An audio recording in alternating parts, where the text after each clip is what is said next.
മറ്റൊരു സംഘത്തോടൊപ്പം അല്ലമീനുണ്ട്.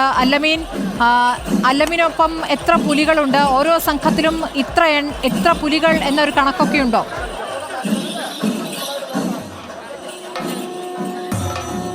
ഞാനിപ്പോൾ നിൽക്കുന്നത് വിയ്യൂർ യുവജന സംഘം ദേശത്തോടൊപ്പമാണ്. എൻ്റെ മുന്നിൽ ഇപ്പോൾ ഒരു പുലിയുണ്ട്. പക്ഷേ ഒരു 1.5-3 പുലിക്ക് വകയുള്ള ഒരാളാണ് എൻ്റെ മുന്നിൽ നിൽക്കുന്ന പുലിവേഷം കെട്ടി നിൽക്കുന്ന ആൾ. ആ പുലി ചായമൊക്കെ തേച്ച് അത് അവസാന മണിക്കൂറിലേക്ക് എത്തിക്കൊണ്ടിരിക്കുകയാണ്. സ്മൃതി, ഓരോ ദേശത്തോടൊപ്പവും 35 മുതൽ 51 വരെ പുലികളാണ് ഓരോ ദേശത്തിലും ഉണ്ടാവുക എന്നുള്ളതാണ്. ചേട്ടാ, കഴിഞ്ഞ അവസാന വട്ടത്തിലാണ് ഒരുക്കങ്ങളൊക്കെ. എത്ര വർഷമായി കളിക്കുന്നു? 10-12 വർഷമായി. വല്ലാത്തൊരു രൂപമാണല്ലോ. പുലി പോലും തോറ്റു. അതല്ല നമ്മുടെ വിജയം. എന്താ പേരെന്താ? ജയ്സൺ. ചേട്ടാ, ഇവിടുത്തെ ഒരുക്കങ്ങളൊക്കെ കഴിയാനായോ? അവസാന മിനിക്ക് പണിയിലാണ്. രാജനോടേക്ക് നീങ്ങാനായി? നീങ്ങാറായി. ഇതും കൂടി കഴിഞ്ഞാൽ ഏകദേശം ഒതുങ്ങി. സ്മൃതി, അതാണ് ഈ പറയുന്ന പുലിമടയിൽ നിന്ന് പുലികളെയൊക്കെ ഒരുക്കി പുറത്തേക്ക് ഇറക്കിക്കൊണ്ടിരിക്കുകയാണ്. നമുക്ക് പുലി എന്ന് പറഞ്ഞാൽ പുള്ളിപ്പുലിയുണ്ട്, വരൻപുലിയുണ്ട്, കരിമ്പുലിയുണ്ട്. രണ്ട് കൈയും നീട്ടി വെച്ച് നിൽക്കുകയാണല്ലോ. ഈ നിൽപ്പ് എത്ര നേരമായി തുടങ്ങിയിട്ട്?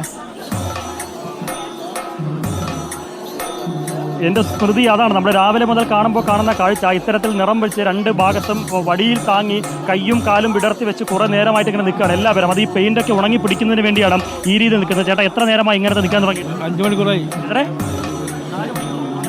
ഇങ്ങനെ നിൽക്കാൻ തുടങ്ങിട്ടോ? അടിപൊളി. ഇനി എത്ര നേരം നിൽക്കേണ്ടി വരും? 1/2 മണിക്കൂർ. ഇത് വേറെ ബുദ്ധിമുട്ടൊന്നും തോന്നില്ല? ബുദ്ധിമുട്ടുണ്ട്.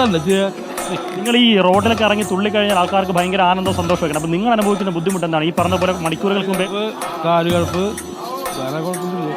പിന്നെ കൊട്ടിനനുസരിച്ചാണ് പോകും. കൊട്ടിന് നമ്മൾക്ക് താളം ഉണ്ടെങ്കിൽ നമ്മൾ കളിച്ച് പോകും. ക്ഷീണം തോന്നില്ല. ഇപ്പോൾ ഈ കളി കഴിഞ്ഞ് പോയി കഴിയുമ്പോൾ ആൾക്കാരൊക്കെ പിരിഞ്ഞു പോകും. പിന്നെ ഈ പെയിൻ്റ് കഴിച്ചെടുക്കാൻ എത്ര സമയം? ഈ മറ്റേ പെട്രോളിലും മണ്ണെണ്ണയിലൊക്കെ കുളിച്ച് കിടക്കണ്ടേ? 1.5 മണിക്കൂർ. നമ്മൾ പുറമേ കാണുമ്പോൾ പുലികൾ ആവേശം തീർത്ത് കളിച്ചിറങ്ങും. പക്ഷെ അവർ അനുഭവിക്കുന്ന ബുദ്ധിമുട്ടും വലുതാണ്. ഇത്തരത്തിൽ പെയിൻ്റൊക്കെ തേച്ച് ഇതുപോലെ പെയിൻ്റ് ഉണങ്ങാൻ പിന്നീട് ശരീരം തൊട്ടിപ്പിടിക്കാതെയൊക്കെ മറ്റ് കളറൊന്നും മാറിപ്പോകാതിരിക്കാൻ വേണ്ടി ഈ വിധത്തിൽ നിൽക്കേണ്ടതുണ്ട്. കഴിക്കാനായിട്ട് കൊണ്ടുവന്ന ഫുഡാന്ന് തോന്നുന്നു. പുലിക്ക് കൊണ്ടുവന്ന ഫുഡാണോ? പുലിക്ക് ഫുഡ് കൊണ്ടൊന്ന് വാരി കൊടുക്കേണ്ടി വരും. കാരണം സ്വന്തമായിട്ട് വാരി കഴിക്കാൻ പറ്റാത്ത രീതിയിൽ നിൽക്കുകയാണ്.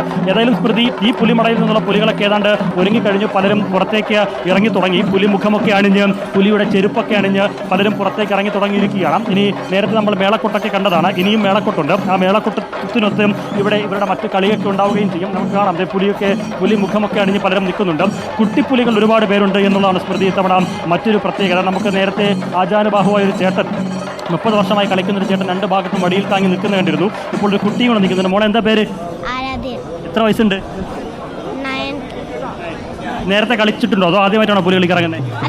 കളിച്ചിട്ടുണ്ടോ? എത്ര വട്ടം കളിച്ചിട്ടുണ്ട് മുമ്പ്?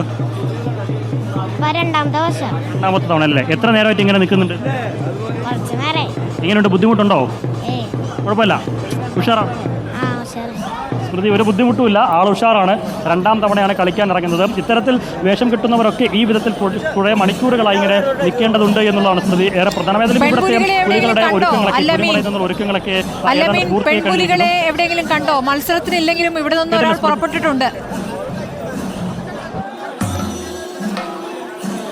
സുജയപ്പുലിയാണെങ്കിൽ മറ്റൊരു ഭാഗത്തുണ്ട്. മത്സരത്തിന് ഒരു 3 പുലികളുണ്ട് വിയ്യൂർ ദേശം സംഘത്തോടൊപ്പം.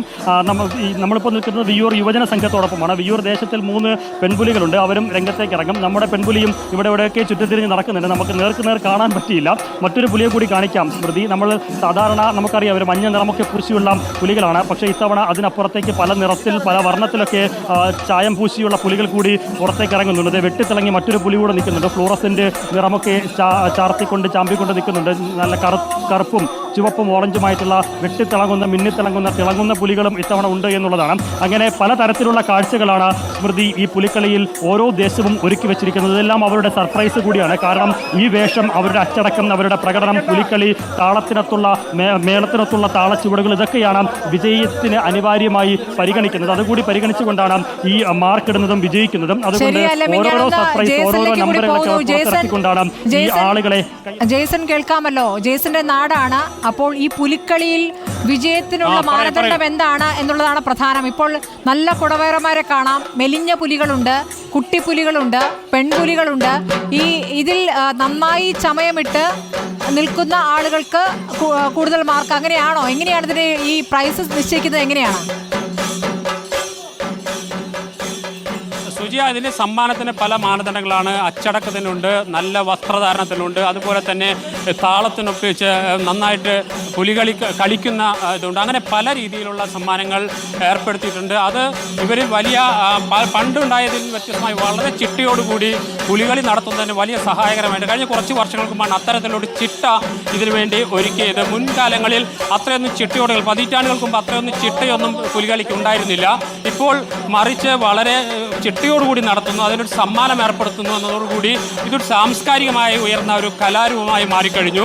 മുൻകാലങ്ങളിൽ അത്തരത്തിലൊന്നും ആയിരുന്നില്ല എന്നതാണ് എടുത്തു പറയേണ്ട കാര്യം. അതുകൊണ്ട് തന്നെ വളരെ ഭംഗിയായി താളം പിടിച്ചുകൊണ്ട് ഏവർക്കും ആസ്വദിക്കാൻ കഴിയാവുന്ന രീതിയിലേക്ക് പുലികളി മാറി. ആദ്യകാലങ്ങളിൽ അത്തരം ഒരു എല്ലാവർക്കും ആസ്വദിക്കാൻ കഴിയാവുന്ന ഒരു സ്ഥിതി ഉണ്ടായിരുന്നില്ല. പിന്നീടാണ് വളരെ ചിട്ടവെപ്പിച്ച കൊട്ട്, അതോടൊപ്പം തന്നെ അതിനനുസരിച്ച് താളം പിടിക്കൽ ഉൾപ്പെടെ വളരെ ഭംഗിയായി നടക്കുന്നത് കൊണ്ട് തന്നെ ആളുകൾ കാണാൻ കൂടുതൽ എത്തിത്തുടങ്ങി. തൃശ്ശൂർ നഗരത്തിലേക്ക് തൃശ്ശൂർ പൂരം കഴിഞ്ഞാൽ ഏറ്റവും അധികം ജനം എത്തുന്ന ഒരു പരിപാടിയാണ് പുലിക്കളി. അതുകൊണ്ട് തന്നെയാണ് പുലിക്കളി ഉണ്ടാകില്ല എന്ന ഒരു സാഹചര്യം ഒരു ഘട്ടത്തിലുണ്ടായപ്പോൾ അത്തരമൊരു സാഹചര്യത്തിനെതിരെ വലിയ പ്രതിഷേധമുയർന്നു.